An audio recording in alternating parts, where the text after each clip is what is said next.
رسول پاک صلی اللہ تعالی علیہ وسلم نے حضرت بلال کو فرمایا بلال تو ہجرت کر جا مدینے کی طرف چلا جا۔ حضرت بلال نے عرض کی حضور میں غلام ہوں، خادم ہوں، ہر حکم ماننا میری ڈیوٹی ہے، لیکن ایک عرض کرنی ہے صرف۔ حضور نے فرمایا بلال کرو۔ کہا یا رسول اللہ آپ مدینے آئیں گے نا؟ آپ آئیں گے مدینے؟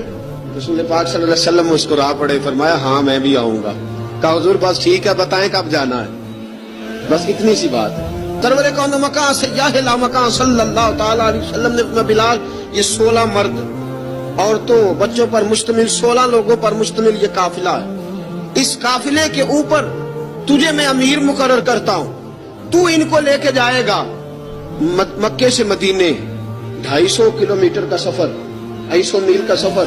حضرت بلال حبشی رضی اللہ تعالیٰ عنہ قافلے کے امیر بن کے، سخت گرمی کا موسم، حضرت بلال کے ہاتھوں میں تلوار ہے، ایک ہاتھ میں نیزہ ہے، ایک ہاتھ میں تلوار ہے، تیر آپ نے پیچھے باندھ رکھے پشت پہ، اور آپ لے کے جا رہے ہیں، کبھی قافلے کے آگے، کبھی پیچھے، کبھی دائیں کبھی بائیں۔ عورتیں اور بچے ذرا پریشان ہوتے تو حضرت بلال فرماتے پریشان ہونے کی ضرورت نہیں، ہمیں مصطفیٰ کریم نے بھیجا ہے، ہمیں نبی اکرم صلی اللہ علیہ وسلم نے بھیجا، میرا یقین بڑا مضبوط ہے۔ اب یہ قافلہ جا رہا ہے، حضرت بلال حبشی نے بخیر و عافیت سپہ سالار بن کر اس قافلے کو پہنچایا مدینے میں۔ اب مدینے پہنچا کے سارے لوگ مدینے والے مدینے میں لگ گئے اپنے اپنے کام۔ حضرت بلال پہلے دن ہی آ کے مدینہ منورہ سے باہر سرحد پہ کھڑے ہو گئے۔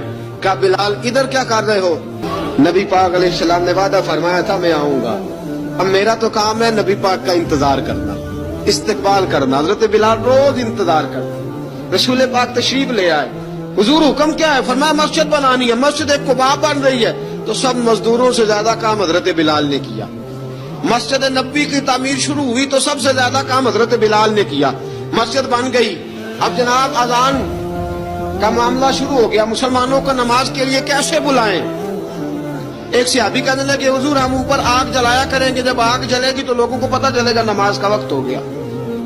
ایک نے کہا ہم بڑی دف منگواتے ہیں، دف بجائیں گے، نماز کا وقت ہو گیا۔ حضور نے فرمایا جاؤ صبح فیصلہ کریں گے۔ رات صحابہ سوئے، حضرت عبداللہ ابن زید رضی اللہ تعالیٰ عنہ اور حضرت عمر فاروق رضی اللہ خواب دیکھتے ہیں، خواب میں کوئی اذان پڑھ رہا، اللہ اکبر اللہ اکبر اللہ اکبر اللہ